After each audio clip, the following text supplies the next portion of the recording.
প্রবল বর্ষণ ও উজান থেকে নেমে আসা পাহাড়ি জলে ফেনীর মুহুরী, কহুয়া, সিলোনিয়া বন্যা নিয়ন্ত্রণ বাঁধ বৃষ্টির স্থানে ভাঙ্গে প্রবল এলাকা, বিস্তীর্ণ এলাকা প্লাবিত করেছে।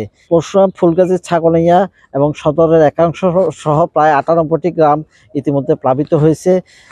এইসব বাসা বাড়িগুলোতে পানি উঠেছে এবং এইসব বাসা বাড়ি তারা ছাদে গিয়ে রান্নাবান্না করে তাদের জীবন জীবিকা চালাচ্ছেন।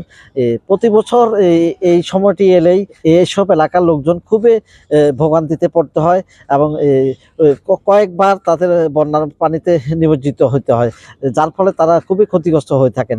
এখানে স্থানীয় এলাকাবাসী আমাদেরকে জানিয়েছেন যে তারা এই ত্রাণ চায় না, তারা টেকসই বাঁধ নির্মাণ চায়।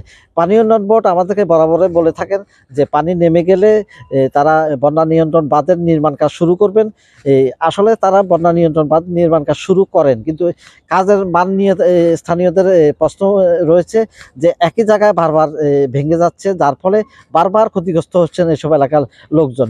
পানি উন্নয়ন বোর্ড ইতিমধ্যে ১৫০ কোটি টাকা প্রকল্প গ্রহণ করেছিলেন। পরবর্তীতে ৪০০ কোটি টাকা প্রকল্প গ্রহণ করার পরও মানুষ এই ভোগান্তির মধ্যে পড়তে হচ্ছে প্রতি বছর।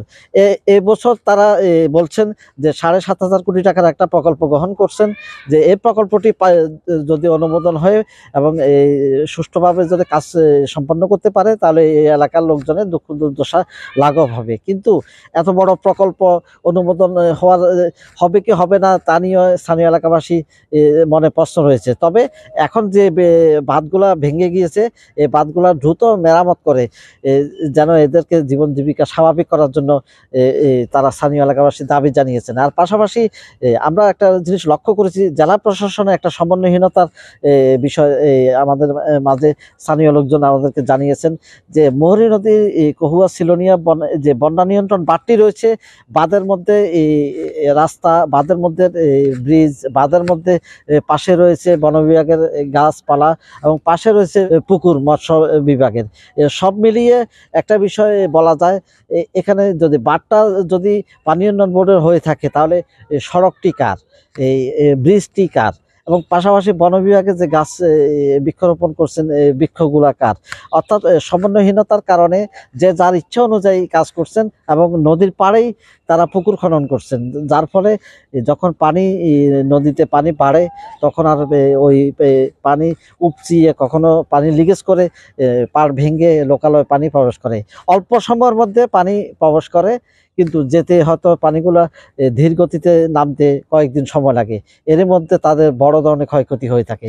আর ফুলগাজী বাজারে যে ফ্লাড ওয়াল নির্মাণ করা হয়েছিল এবং একটি সুইচ গেট নির্মাণ করা হয়েছে, দুটা ত্রুটির কারণে প্রতি বছর ১৫০০ ব্যবসা প্রতিষ্ঠান ফুলগাজী বাজারে ক্ষয়ক্ষতি হয়ে থাকে।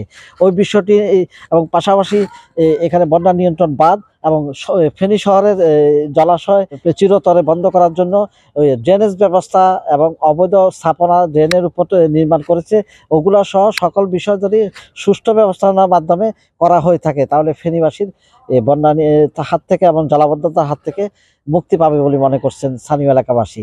দিলদার হোসেন স্বপন, ফেনী।